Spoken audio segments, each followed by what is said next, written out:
Start. Good morning students. आज हमारा चौथा लेक्चर है स्टैटिस्टिक्स का। तो इसमें हम करेंगे मेजर्स ऑफ सेंट्रल टेंडेंसी। ये वही क्षेत्र है जिससे यूनिवर्सिटी ज़्यादा क्वेश्चन पूछ सकती है।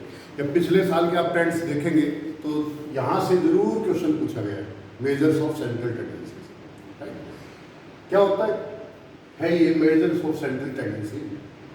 देखिए, जो डेटा हमें मिलता है उस डेटा को के अलग अलग चरण हैं। पिछले लेक्चर में हमने कहा था कि उसको ऑर्गेनाइज करते हैं, राइट, टेबल क्लासीफाई करते हैं, ऑर्गेनाइज करते हैं, प्रेजेंट करते हैं, फिर एनालिसिस करते हैं। तो ये मेजर्स ऑफ सेंट्रल टेंडेंसी क्या है? एनालिसिस का पार्ट है। जब डेटा को एनालाइज करना शुरू करते हैं तो उसमें से एक ढंग से हम ऐसे भी एनालाइज कर सकते हैं, उसको हम बोल सकते हैं measures of central tendency, right. तो मेजर्स ऑफ सेंट्रल टेंडेंसी है क्या? सिंपल टर्म्स में मेजर्स ऑफ सेंट्रल टेंडेंसी है कि जो भी डेटा हमने ऑर्गेनाइज किया था टेबल्स के रूप में। पिछले लेक्चर में आपको याद होगा हमने किया था, है ना। 3 ढंग से ऑर्गेनाइज हो सकता है, इंडिविजुअल सीरीज में हो सकता है, डिस्क्रीट सीरीज में हो सकता है, या फिर कंटिन्यूअस सीरीज में हो सकता है। तो तीनों ही ढंग में जब डेटा ऑर्गेनाइज करते हैं तो फिर हम जानने की कोशिश करते हैं कि क्या कोई ऐसी सेंट्रल वैल्यू है इस सारे ऑर्गेनाइज डेटा में जिसके इर्द गिर्द ये पूरा डेटा घूम रहा हो, या कोई ऐसी वैल्यू है जो पूरी की पूरी टेबल को रिप्रेजेंट कर सके, उसको प्रतिनिधित्व कर सके। तो उसी सेंट्रल वैल्यू की तलाश ही सेंट्रल टेंडेंसी है, मेजर सेंट्रल टेंडेंसी, राइट। तो वो सेंट्रल वैल्यू 3 तरह से हो सकती है। या तो मीन के रूप में हो सकती है, या मीडियन के रूप में हो सकती है, या मोड के रूप में हो सकती है, राइट। मीन के रूप में, मीन को अर्थमेटिक मीन भी कहते हैं, या हिंदी में इसका नाम है समानांतर माध्य। मीडियन को कहते हैं माध्यिका हिंदी में, और मोड को हम कहते हैं बहुलक या भूयिष्ठ, ठीक है। तो मीन के रूप में वो वैल्यू कौन सी है जो पूरे के पूरे डेटा का प्रतिनिधित्व करती हो। जैसे आपसे कोई पूछे कि आपकी फलानी क्लास में परसेंटेज कितनी है, राइट। तो आप ये कहोगे कि मेरी ज्योग्राफी में इतने परसेंट है, मेरे हिस्ट्री में इतने परसेंट है, इंग्लिश में इतने हैं, हिंदी में इतने हैं। फिर कोई, अरे भाई कोई सेंट्रल वैल्यू बताओ जिसके इर्द गिर्द जिसको हम समझ सके कि पूरी क्लास में आपकी परसेंटेज इतनी, राइट। तो आप क्या करते हो? अपनी परसेंटेज निकालते हैं। परसेंटेज यानी जितने भी परसेंट मार्क्स आपके हर एक सब्जेक्ट में आए हैं उनको जोड़ के 4 से डिवाइड कर देते हैं। अब जो आंसर आया वो एवरेज है। एवरेज यानी वो ऐसी सेंट्रल वैल्यू है जो पूरे के पूरे डेटा को रिप्रेजेंट करती है, ठीक है। उसको हम कहते हैं मीन या अर्थमेटिक मीन, ठीक है। आप समझ गए होंगे मेरे ख्याल से। या और एग्जांपल देता हूं, जैसे विराट कोहली है, उसकी निकालते हैं इतने एवरेज से रन बनाता है। तो एवरेज कैसे निकालते हैं? जितने भी मैच उसने खेले हैं, जितने भी रन बनाए हैं, राइट, उन सभी रनों को जोड़ के और उन सभी मैचेस से भाग कर देते हैं तो उसकी एवरेज आ जाती है। तो एक ढंग से सेंट्रल वैल्यू या सेंट्रल टेंडेंसी मीन बन जाती है, जिसको हम कहते हैं एवरेज। हालांकि एवरेज एक ऐसी शब्द है जिसको हम तीनों के लिए प्रयुक्त कर सकते हैं, पर जनरल पार्लेंस में मीन के लिए एवरेज का यूज होता है, राइट। तो मीन आप समझ गए होंगे मेरे ख्याल से।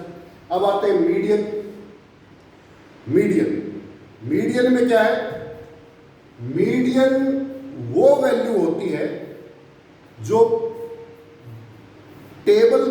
जिस टेबल में पूरा डेटा ऑर्गेनाइज है, उस टेबल के डेटा को 2 बराबर भागों में डिवाइड कर देती है।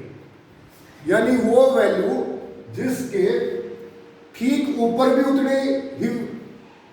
उतना ही हिस्सा होता है डेटा का, और नीचे भी उतना ही हिस्सा होता है, बिल्कुल बीच में होती है, उसको हम कहते हैं मीडियन पूरी टेबल के डेटा को 2 बराबर भागों में डिवाइड कर देती है। वो वैल्यू जो होती है उसको हम कहते हैं मीडियन, हिंदी में कहते हैं माध्यिका, राइट। अगली वैल्यू जो होती है वो होती है मोड, सेंट्रल टेंडेंसी।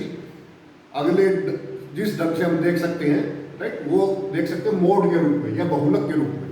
मोड क्या होता है?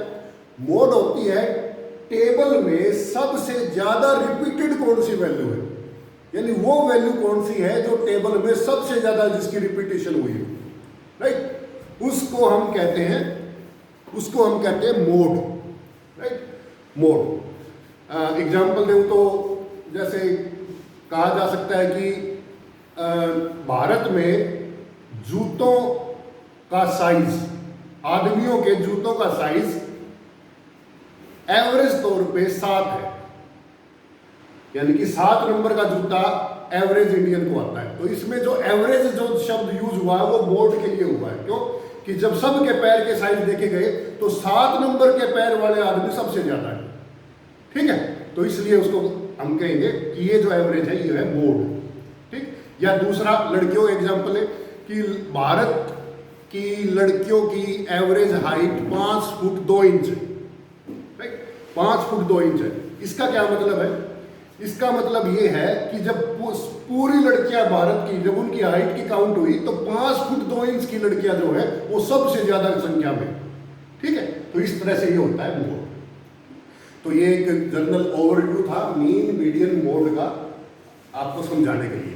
आगे के लेक्चर्स में हम डिटेल में करेंगे मीन को उठा के, फिर मीन जो है इंडिविजुअल सीरीज में कैसे होता है, डिस्क्रीट सीरीज में कैसे निकालते हैं, या फिर कंटिन्यूस सीरीज में कैसे निकालते हैं, ऐसे ही मीडियन को कैसे निकालते हैं, तीनों सीरीज में मोड को कैसे निकालते हैं, फिर हम एक एक उठा के इसको आगे के लेक्चर्स में करेंगे।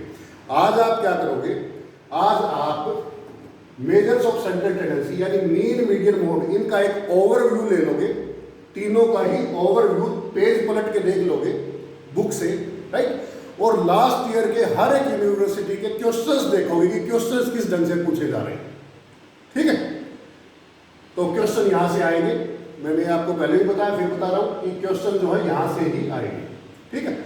तो हाँ, और साथ साथ वीडियो को देखते जरूर रहिए और क्वेश्चंस वगैरह पूछते रहिए या फिर कोई ना कोई कमेंट डालते रहिए, ठीक है। इससे मुझे पता चलता रहे कि आप लोग देख रहे हैं और आप लोग भी रुचि दिखा रहे हैं लेक्चर, ठीक है।